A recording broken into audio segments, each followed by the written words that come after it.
Sport, Arts and Culture Minister Zizi Kodwa yesterday announced the new Boxing South Africa board headed by Sfiso Shongwe. This is the second attempt after the first board that was announced was successfully challenged by the National Boxing Promoters Association. The board has a 3-year term ending on the 14th of May 2027, and they've got a mandate from the minister to come up with a renewal and recovery strategy and to ensure good corporate governance and ethical leadership at BSA. I chatted to the new chairperson earlier. I think when the minister entrusted me with this responsibility of chairing the board of Boxing South Africa, I didn't take it lightly. When the boxing fraternity first nominated me, as I was a former promoter myself, I kind of understood the ins and outs from the business side of boxing. So it's not something I took lightly. A lot of consideration has gone into this. And look forward to taking on the challenges. I wouldn't necessarily say returning the sport to its former glory, but creating an environment for the sport of boxing to thrive. I think that is how we should look at it as the new board coming in to Boxing South Africa. In light of the fact that you were a boxing promoter, could you understand the kind of challenge that was brought to the courts in the country when the minister announced the board last year? Upon review and upon certain consultations, I did understand the rationale behind the move and the call for the process to be relooked at. I think duly the minister respected the court's decision and restarted the process again. It took 7 weeks. He drew up a clear roadmap with the necessary consultations in place, a lot of sessions to went back and forth to ensure that all the I's were crossed and the T's were dotted. So going forward, I think the board should have no challenges from any third party. I think this board is reputable. And if you look at just the members who are on the board, I think these are the kind of people who can serve the sport and bring the best for boxing. Having been a promoter yourself, have you got the support of general boxing promoters in the country and from the National Boxing Promoters Board? I've received messages of support from a large number of promoters, not specifically from the party that you've asked from, but it's to be expected. You're not going to please everyone all the time. I hope they are pleased with the new board on the from their perspective. And as a former promoter, I received a lot of messages throughout the province from managers, boxers, promoters alike. The sentiment throughout social media seems to be positive sentiment on the board from what I've seen thus far. The board now has to get down to the duties of ensuring that the sport thrives. What is going to be your first port of call? What is the top 3 priorities for you and the incoming board to look at and to navigate through? I think the board needs to obviously have the necessary consultations as a collective. But having been on the previous board, which was successfully interdicted, I do understand the minister's mandate was to obviously find a permanent CEO.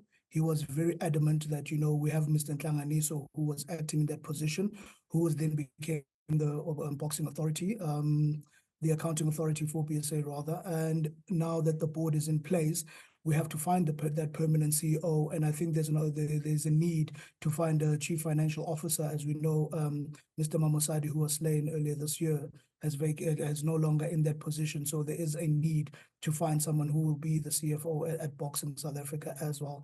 It's not under the best circumstance that you're born to the board as to make those decisions, but I think those 2 decisions are obviously key in terms of stabilizing the entity and then looking into the subcommittees that obviously sanction the fights and play a vital role in ensuring that boxing keeps going. Sanctioning committees, racing committees, these are some of those subcommittees which are very, very critical to boxing. These are some of the issues that obviously the board will need to deal with in earnest. And I think in terms of in a longer term, we have to find, outside of just purely state funding, opportunity to bring sponsorship on board. If you know, a couple of weeks ago, Boxing South Africa had a sponsorship symposium, where the business of boxing was discussed with various stakeholders, and opportunities were brought forward for various organizations and sponsors to partner with boxing. We foresee a lot more of those engagements with the private sector and government alike, and ensure that, funding grows within boxing, so boxers can get on the business of being very, very active, promoters having the ability and funds to promote as well. So the whole value chain of boxing works in its entirety.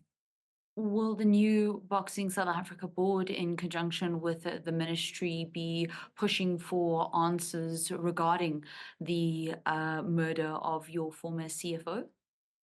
It would be remiss for me to make comment on that, Valen, at this point in time. I know from the minister there are investigations ongoing. It's a very sensitive and critical matter, and considering that how the family that was affected, the Mamusadis, we just need to handle this with a bit more care, because it would be really, really reckless of me to answer that kind of a question on this platform. Looking at the makeup of the board, would you say that it was made up with the idea, with the goal to try and rebrand and retell the story of boxing in the country? Looking at the board, looking at the age profile, I think it's full of go-getters.